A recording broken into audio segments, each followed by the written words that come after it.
Hey, welcome to a special segment focused exclusively on how you can provide care to those around you. Thank you so much for tuning in. You know, one time Jesus was asked what the most important commandment was, and do you know how he answered? He answered with two things. He said, the first is this, to love the Lord your God with all your heart, with all your soul, and with all of your mind. Which I think is a pretty good answer for the most important thing we should all do, love God. But he doesn't stop there. He continues and says the second, hold on, wait a minute, there's a sequel to the Great Commandment? He says the second is just like it. Whoa, wait a minute. Not only is there a sequel, but it's just as good as the original? Only God could pull that off. All right, let me try to get my ADD in check here. Jesus says this, the second is just like it. Love your neighbor as yourself. Did you catch that?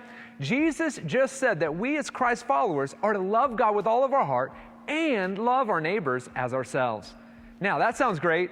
That quote looks really good on posters, and when our leaders say it, it's so motivational, but how do you practically love your neighbors as yourself? That's the very question that I hope to help you answer through our time together each week. My hope is that after our time together each week, that you would be equipped with practical ways to love and care for those around you, even if it's in a form of physically safe distance, #social distancing. And my hope is that you would leave empowered to put the things that are suggested into regular practice into your life. See, I believe this content is needed now more than ever before. Our community and our world is scared, isolated, fearful, and flat out overwhelmed. Now is the time for the church, not just to gather in our holy huddles, but to bring hope, love, and genuine and authentic care to the world around us, starting with our neighbors and those closest to us. Now is our time to shine bright as the church, and I want to help you do just that. Again, this segment is designed to give you practical tips to help you better love and care for those in your circle. Each week, we will dive into a different way you can care for those in your life. So I hope that you'll hit the subscribe button and choose to hang out each and every week. Also, if you find this content to be helpful, please make sure to like it and share it. Our goal is to make the world a better place by changing the way people think about church, and I would love your help to get the word out. Hey, one final thing. If you've been impacted by COVID-19 and you're in need right now, please pause this video and go to covidcare757.com. We have an amazing team ready to serve you and do our best to meet your needs.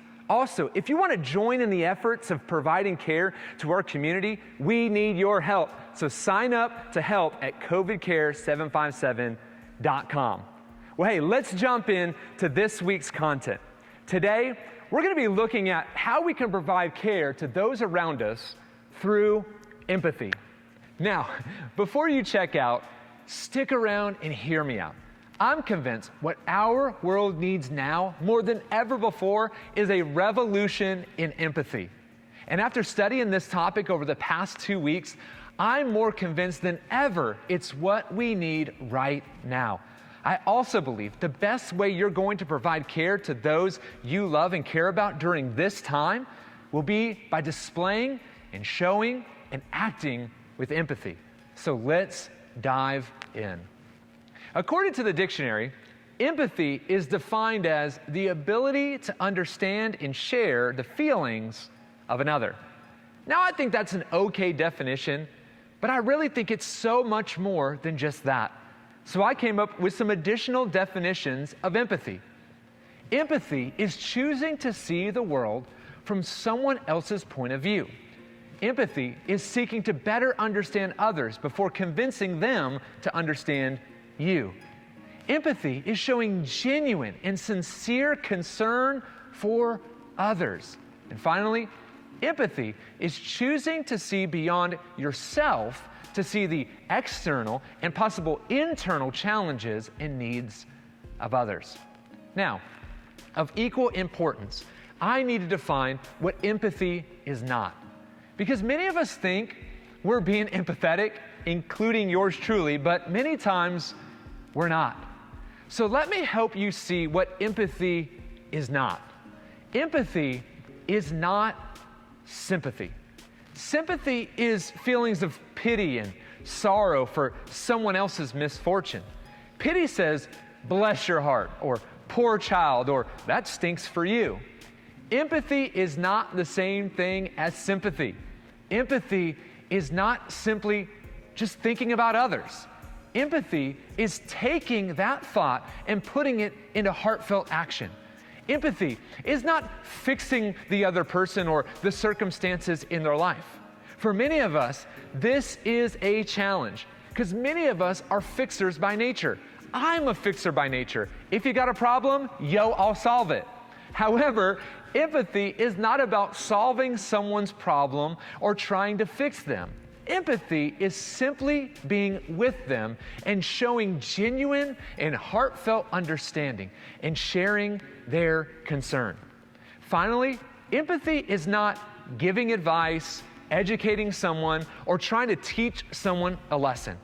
Empathy, which at this point might sound like doing absolutely nothing, is simply seeking to better understand what a person is feeling and creating a safe place for that person to share how they're doing without judgment.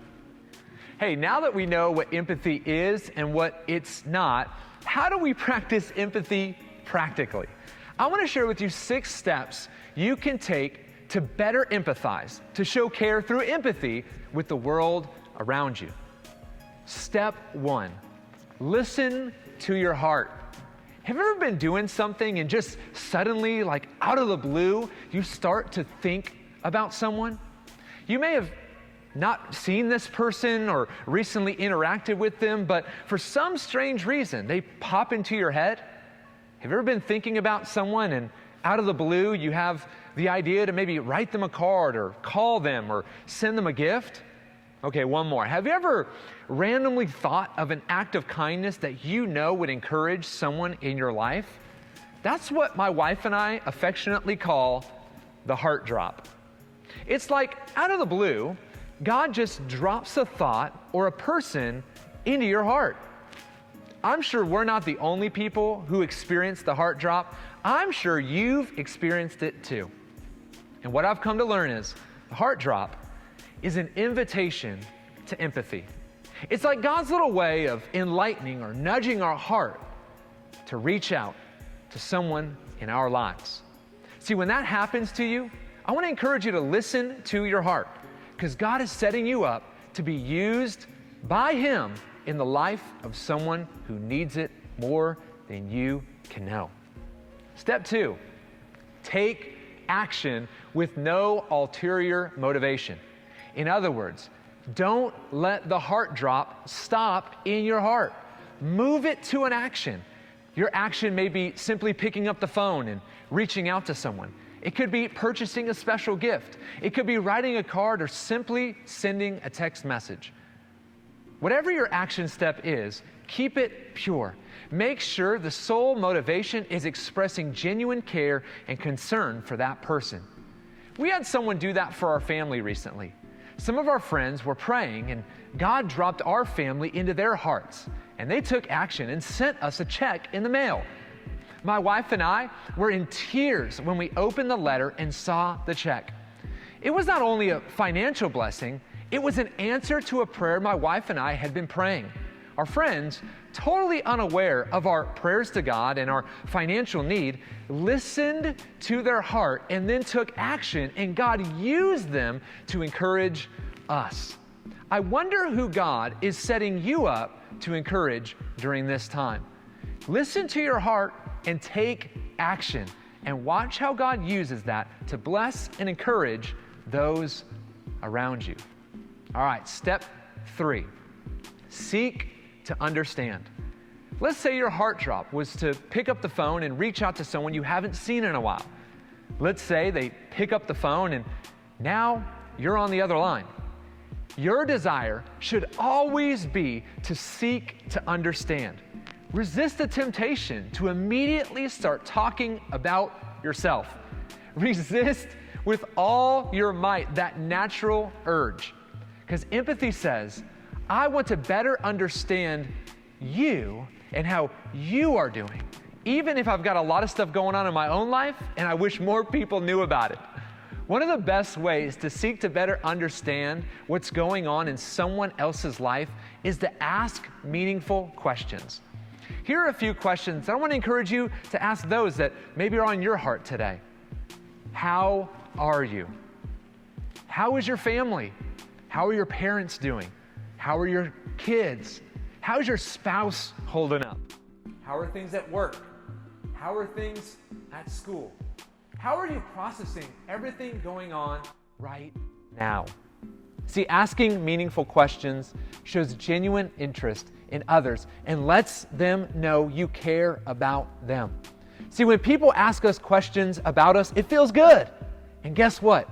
It feels equally good to others when you ask questions about them. So seek to better understand someone today by asking meaningful questions. Step 4, listen. The Bible encourages us to be quick to listen and slow to speak. I think God knew that we would struggle with that. I also think God knew that one of the most powerful ways to care for humans is to simply shut up and listen when they speak.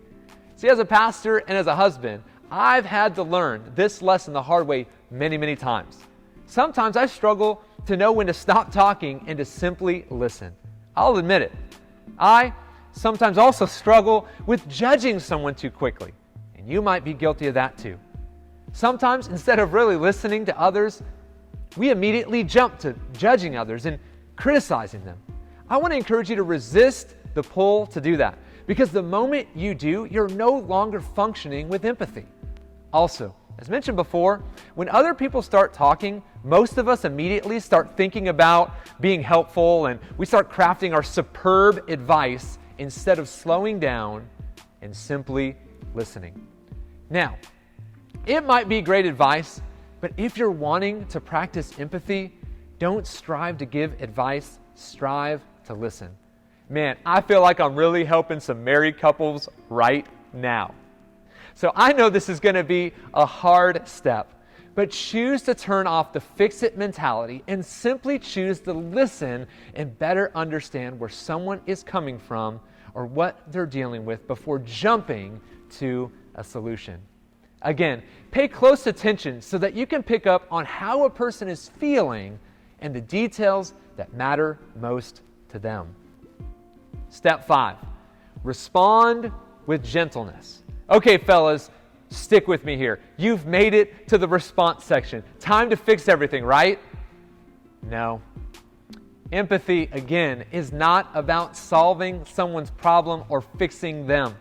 It's choosing to feel what they feel and choosing to see the world from their perspective. So, if the goal of empathy isn't to fix things, then what are we supposed to do? How are we supposed to respond? Okay, fair enough. That's a great question. Let me share with you a couple of appropriate responses that will go a long way with those that you are seeking to provide empathy and care to. Here's the first response. If you don't know how to help, admit it. It's okay, and the person you're providing care to will appreciate it. Here are a few examples of how you can respond even if you don't know what to do. You can say something like this. I don't know how to help, but I want you to know I'm here for you. Now, I can feel it already. Some of you just threw up a little bit in your mouth. I could see it already. Some of you just yelled at your computer screen. That doesn't help at all. At first, I didn't get it either, but it helps more than you can know. So try it. Here's another way to say it. I don't know how to help, but let's figure it out together. Another gentle response you can use in providing empathy and care to others is to thank the person for sharing with you. See, just as hard as it may be to stop and listen to someone sharing how they're feeling, it's just as hard for that person to share those feelings. So it's always a good idea to acknowledge that. And here's an example of how you can do that. Hey, I know it's not always easy to share how you're feeling. Thank you so much for sharing. See, thanking them for sharing reassures them that it was a good idea to share, and it creates a safe place for future conversations. Here's the third way that you can respond with gentleness. Ask for permission to help. Don't assume they want it. Now, for you fix-it-minded people, here's your opportunity. However, you need to be incredibly wise about how you go about this. Too forceful, it won't feel like care, but they will feel like a project. Too little, it'll seem like you don't care enough. It's got to be just right. So here's a suggestion. Ask them this: would it be okay if I blank? Would it be okay if I prayed for you? Would it be okay if I shared my story? Would it be okay if I let someone else know how you're feeling? See, asking for permission gives the person control. It gives them the opportunity to decide if they are ready to accept the help you may be offering or the resources you're wanting to share. So do your best to ask for permission. If you do, and permission is granted, whatever you suggest will be more likely to be accepted. Here's the final way that you can respond with gentleness when providing empathy and care to others. Defer resources to a later time. Don't feel like you have to share a resource in the moment. Most times, people just want to know that you heard them and better understand their needs. A great way to gently offer a helpful resource is to say something like this: I know of something that might be helpful to you. Can I send you something later on today? See, deferring to a later date will allow for emotions to cool and for there to be a better response to the resource that you're trying to provide. Sharing a resource at a later time also sets up for a great follow-up opportunity. Which leads us to our last step. Step number 6, follow up. Circling back after a few days is a great way to show care and empathy to someone. So plan to circle back in a few days and check in on how they're doing or if the resource you recommended was helpful. Well, there you have it. 6 simple steps to provide care through empathy. Just to review, empathy isn't trying to fix someone or a situation. It's better understanding how a person is feeling and how they're doing. The 6 steps we covered were: number 1, listen to your heart. Number 2, take action with no ulterior motivation. Number 3, seek to understand. Number 4, listen. Number 5, gently respond. And number 6, follow up. Remember, as Christ followers, we are to both love God and love others. Let's get out there and love others by displaying and acting with empathy. Our world needs it more than ever before, and God is calling you to usher it in. Let's change the way people think about church by showing empathy to those in our lives. Hey, don't forget to subscribe and like this video. I look forward to hanging out with you again next week.